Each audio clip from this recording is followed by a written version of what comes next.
সৎ পথে চলবেন, হক হালালি চলবেন, টাকা পয়সা বেশি হবে না।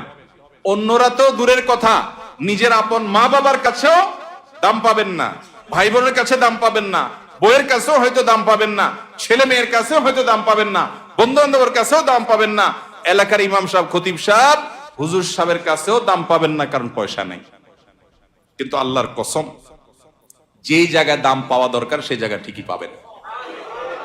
আরশ আজিমের মালিক আপনার অনেক বেশি মূল্য দিবেন।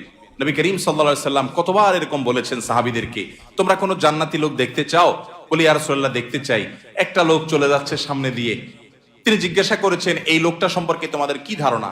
বলি ইয়া রাসূলুল্লাহ, লোকটা খুব সাধারণ একজন মানুষ, এত গরিব, সমাজের এত সাধারণ মানুষ যে এই ব্যক্তি কারোর মেয়ে বিয়ে করতে চাইলে কেউ তার কাছে মেয়ে বিয়ে দিবে না, কেউ তাকে পয়সা হাওলাত দিবে না, কেউ তাকে চেয়ার দিবে না, কেউ তাকে কদর করবে না। আরেক লোক আসছে, নবী করিম সাল্লাল্লাহু আলাইহি সাল্লাম বলেন, এর সম্পর্কে তোমাদের বক্তব্য কি, মূল্যায়ন কি?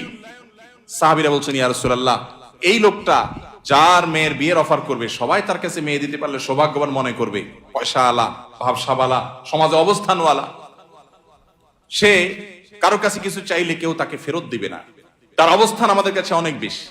নবী করিম সাল্লাল্লাহু আলাইহি সাল্লাম প্রথম যে ব্যক্তি যাকে সমাজের মানুষ অনেক তুচ্ছ মনে করে, অনেক দুর্বল মনে করে, তার সম্পর্কে মূল্যায়ন করে তিনি বলেছেন, এই যে প্রথম লোকটা, দ্বিতীয় লোকটার মতো মানুষ যদি গোটা দুনিয়াতে পরিপূর্ণ হয়ে যায়, তবুও এই প্রথম, এই দুর্বল, কিশোকায়, হ্যাংলা পাতলা, গরিব, অভাবী মানুষ, যাকে তোমাদের সমাজ কোনো দাম দেয় না, এই লোকটার মর্যাদা আল্লাহ রাব্বুল আলামিনের কাছে ওই দ্বিতীয় লোকটার মতো মানুষ গোটা দুনিয়াতে পরিপূর্ণ হওয়ার চাইতে বেশি। ভাইরা আমার, এজন্য সামাজিক অবস্থান এটা আরেকটা ডেঞ্জারাস ব্যাধি, নেশা। নেশা সামাজিক অবস্থান। বেশিরভাগ লোক পয়সা করি কামাই করেন নিজে খাওয়ার জন্য না, ভাবসাবের জন্য। কিসের জন্য? ভাবসাবের জন্য। ভাবসাব বুঝেন? আমি এই জন্য প্রায় সময় বলি, গোটা দুনিয়াতে এখন অভাবটা হলো ভাবের। অভাবটা কিসের?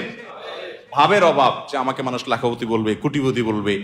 অনেক লোক দেখবেন যে বিদেশে হয়তো উনি সাধারণ একটা কাজ করেন, কিন্তু দেশে আইসা মাশাআল্লাহ কোট টাই বুট, ঢাকা শহরে হয়তো কোন একটা দোকানে কাজ করেন, কিন্তু গ্রামে যায় মাশাআল্লাহ এমন ভাবে পরিপাটি হয়ে যান যে উনি ঢাকা শহরের বিশাল শিল্পপতি।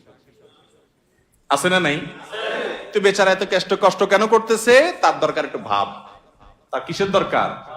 ভাব। এটাকে বলে সামাজিক অবস্থান। হব্বে জাহ, এটা মানুষকে কুরে কুরে শেষ করে দেয়, একদম ধ্বংসের দ্বার প্রান্তে নিয়ে যায়। এজন্য ডিপ্রেশন থেকে মুক্তি পেতে চান, একমাত্র পথ আল্লাহর আনুগত্য এবং গোলামিতে ফিরে আসেন।